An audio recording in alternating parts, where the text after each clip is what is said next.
গুরুর ব্রহ্মা গুরুর বিষ্ণু গুরুর্দেব মহেশ্বর গুরুরেব পরম ব্রহ্ম তস্मै শ্রী গুরবে নমঃ। শ্রীমৎ স্বামী শিবানন্দ সরস্বতী মহারাজের চরণে জানাই শতকোটি প্রণাম। গুরু শিবানন্দ সরস্বতী মহারাজের লেখা থেকে পাঠ। আত্মা সত্য, জগৎ মিথ্যা। আত্মা সত্য, দেহ মিথ্যা। মিথ্যা মানে যাহার ধ্বংস অবধারিত, অর্থাৎ চিরস্থায়ী নয়। এটি কিন্তু আমরা সকলেই বুঝি, তবুও মিথ্যাটি সারা জীবন এমনভাবে জগদ্দল পাথরের ন্যায় মনের মধ্যে চাপিয়া বসিয়া আছে, কোনো মতেই তাহাকে অস্বীকার করিতে পারিতেছি না। কারণ দেহটাই একমাত্র ভোগকারী, আর জন্ম হইতে ওই ভোগ আমাদের অনন্ত পিপাসার দিকে টানিয়া লইতেছে। কোনো মতেই পরিতৃপ্ত হইতে পারিতেছি না। যতদিন না আমরা নিজ চেষ্টায় ওই ভোগের হাত হইতে মুক্তি পাইবার চেষ্টা করি, ততদিন আমাদের শান্তি পাওয়ার উপায় নাই। ক্রমাগত ভোগ করিতে করিতে দেহটা একেবারে ক্ষীণ হইয়া গিয়াছে, তবুও ওই ভোগের পিপাসা নিবৃত্ত হইতেছে না। কি অসহায় পরিণতি! ভোগের শেষ পরিণতি কিন্তু রোগ, এটি আমরা সকলেই জানি। কিন্তু কি মজার ব্যাপার দেখো, জানিয়া শুনিয়া সাপের গর্তে হাত দিতে ছাড়িতেছি না। আসল কারণটা কি? ভোগ কে করে? দেহ। উত্তর কিন্তু না, এটাই চরম ভুল। ভোগ করে মন। তাই মনকে যে বশ মানাইতে পারে, সেই মহান। আর সেটাই সাধনার চরম লক্ষ্য। মনই আমাদের মিত্র, আবার মনই আমাদের চরম শত্রু। মনের মধ্যেই যত পাপ লুক্কায়িত থাকে, কামনা বাসনার আগার। তাই আমার লেখনীর শেষ কথা, মনকে আগে বশীভূত করো, তবেই শান্তি পাইবে। অস্থির মনই যত অশান্তির কারণ। কিভাবে মনকে শান্ত করিবে? যত প্রকার ভোগ হইতে নিবৃত্তি করিবে। এটা তোমার বিবেক। বিবেকের চাবুক মারো ওই মন রূপী ছাগলটাকে, তবেই তোমার অনুগত হইবে। মন যাহা চাহিবে তাহা কদাচ দিবে না। পরিণামের লাগাম নিজ হাতে রাখিলে মন কিন্তু তোমার অনুগত হইতে বাধ্য হইবে। পরিশেষে দেখিবে ওই দুষ্ট মন তোমাকে আর বিরক্ত করিতেছে না। এটি যত সহজে বলা যায়, তত সহজে পালন করা যায় না। কিন্তু চেষ্টা করো, সবই সম্ভব। কলিতে সেবাকে শ্রেষ্ঠ ধর্ম বলা হইয়াছে। নিঃস্বার্থভাবে কাহারও জন্য কিছু করাই সেবা। এই কথা প্রতিবার লেখনীতে প্রকাশ করা হইয়াছে। এক্ষণে তাহার পুনরাবৃত্তি করার একমাত্র কারণ হইল, কৃপণ কখনো সেবা করিতে পারিবে না। প্রতি ক্ষেত্রে অর্থই তার প্রাণস্বরূপ। প্রাণ যাক, কিন্তু অর্থ খরচ না হয়। এই যাহার মনোবৃত্তি, সে কি করিয়া সেবা করিবে? আর ঠেলায় পড়িয়া যদি বা করে, তবে পোকা খাওয়া আপেল, নকুলদানা বা ঘরে পাকানো পচা কলা ইত্যাদি। আর যদি 2-5 জন মহাত্মার সেবা করে, তবে সেবার পদ সংখ্যা নিতান্ত কম। ডাল ভাত অতি বিস্তর একটি সবজি, আর চালে যদি পুঁই শাক থাকে তবে তো কথাই নাই। শেষে দক্ষিণার ব্যাপারটা অত্যন্ত দুঃখের ব্যাপার।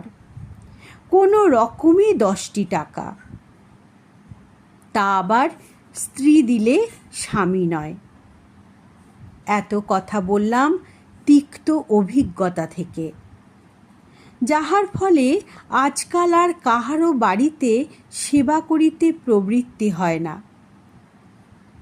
সম্প্রতি এক বিশাল ধনী উত্তম মধ্যম সেবা করাইল, শেষে দক্ষিণা না দিয়া বিদায় করিল।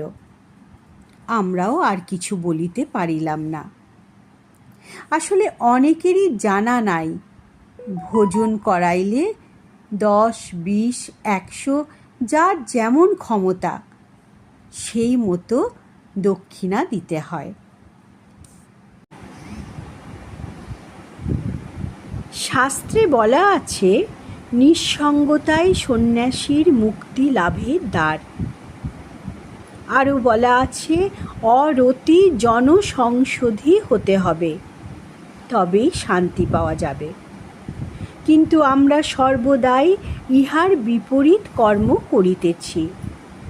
সঙ্গ ছাড়া এক মুহূর্ত থাকি না। একজনের জীবন যখন আরেকটি জীবনের সঙ্গে যুক্ত হয়, তখনই তার সমস্ত দায় দায়িত্ব তোমার ঘাড়ে চাপিয়া যায়। এইভাবে যত জনসংযোগ বাড়িতে থাকে, কর্তব্য ও দায়িত্ববোধও ক্রমশ বাড়িতে থাকে। ফলে আমরা অতি সহজেই ঈশ্বর বিমুখ হইয়া পড়ি। একান্তে বসিয়া একই চিন্তা ছাড়া তাঁর করুণা অনুভব করা যায় না। ফলে মদ ও দুধ একত্রে খাওয়ার মতো কুফল আমাদের জীবনে প্রতিনিয়ত প্রতিভাত হইতেছে। সাধন পথে এক পা ও অগ্রসর হইতে পারিতেছি না। মায়া মোহ মমতায় ভরা এই সংসার।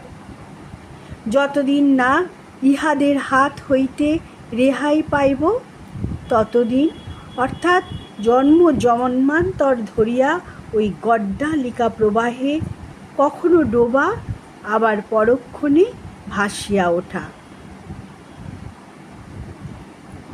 দুঃখ সুখ জ্বালা যন্ত্রণার কোনো দিনও সমাপ্তি ঘটিবে না। তাই যদি কোনো দৃঢ় প্রতিজ্ঞ মানুষ দৃঢ় মনোবলে ভর করিয়া তীব্র বৈরাগ্যের ছুরি দ্বারা ওই মায়া মোহ মমতা রূপী রজ্জু কাটিতে পারে, তবেই জীবনে চরম শান্তির পথ অনুসন্ধান করিতে পারিবে। নচেত যতই সাধন করো না কেন, বৃথা চেষ্টা, অরণ্যে রোদন, ভস্যে ঘৃতাহুতি ছাড়া আর কিছুই নয়। ঘর ছাড়িয়া বাহিরে এলাম, ঘর কিন্তু মন ছাড়া হইল না। ইহার কি প্রয়োজন বলো? তার চাইতে ঘরে বসিয়া যেটুকু হয় তাহাতেই সন্তুষ্টি থাকা ভালো। মানুষ চিন্তার জগতে যতই অগ্রসর হইবে, ততই নতুন নতুন ভাব ও ভাষার উৎপত্তি হইবে। এইখানেই পশু ও মানুষের মধ্যে তফাৎ। পশু চিন্তার জগতে কেবল পেট পুঁজি, আহার, নিদ্রা, ভয় ও মৈথুন। ইহা ছাড়া আরও যে এক বিশাল জগৎ আছে, তাহা অনেকেরই জানা নাই। পৃথিবীর বেশিরভাগ মানুষই উক্ত 4টি সুখে মশগুল হইয়া আছে। তবে মেধা ও বুদ্ধির বিচারে এমন অনেক মানুষ আছেন, যাহারা নিত্য নতুন আবিষ্কারে আত্মনিয়োগ করিয়া অতন্দ্র সাধনায় রত। এককালে যাহা দুরারোগ্য ব্যাধি বলিয়া বিবেচিত হইত, আজ তাঁহাদেরই কৃপায় আরোগ্য যোগ্য হইয়াছে। কলেরা, বসন্তর মতো মহামারী রোগে এককালে গ্রামকে গ্রাম উজাড় হইয়া গিয়াছে, আজ তাহা মানুষের করায়ত্তে। প্লেগ, টিবি, ক্যান্সার এমন অনেক ব্যাধি আজ বিজ্ঞানীদের করায়ত্ত। চিন্তার জগতে মানুষ যতই অগ্রসর হইবে, ততই দেশ ও দেশের মানুষ সমৃদ্ধ হইবে। খাওয়া পড়াটাই কেবল জীবন নয়, আজ মানুষ অতি সহজেই অনুভব করিয়াছে। বিজ্ঞানের কৃপায় আজ দূর নিকটস্থ হইয়াছে। ঘরে বসিয়া আজ এক মুহূর্তে সারা বিশ্বের খবরাখবর জানিতে পারিতেছি। দিন যতই যাইবে, মানুষ ততই আধ্যাত্মিক পথেও অগ্রসর হইবে। ঋষি মুনিদের মহাকাব্য মিথ্যা নয়। তাই কবির ভাষায় বলি, ডুব ডুব ডুব রূপসাগরে আমার মন, তলাতল পাতাল খুঁজলে পাবি রে প্রেম রত্নধন। চিন্তারূপ সাগরের অতল গভীরে যতই যাওয়া যাইবে, ততই অমূল্য রত্নের সন্ধান পাওয়া যাইবে। সাধনা মানে সকল প্রকার ভোগ বাসনা হইতে একটু একটু করিয়া ত্যাগের পথে অগ্রসর হওয়া।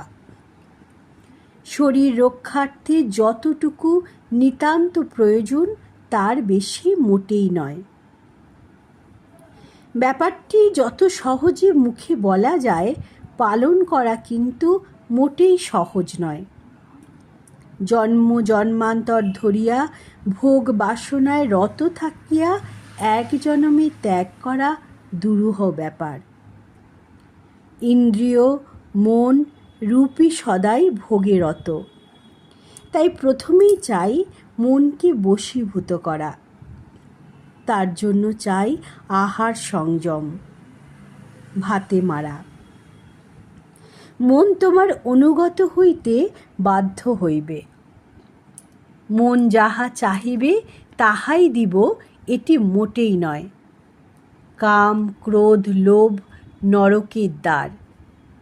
মুখে বলিয়া বা জানিয়া কিছুই ফল হইবে না। ছোটবেলা হইতে ওই একই বাক্য গুরু মুখে শুনিয়া আসিতেছি। ফল কিন্তু কিছুই হয় না। নিজে পালন না করিলে কিছুই হইবার নয়। ঠিক যেমন অপরে খাইলে তোমার পেট পূর্তি হইবে না, তেমনি নিজে পালন না করিলে কাজের কাজ কিছুই হইবার নয়।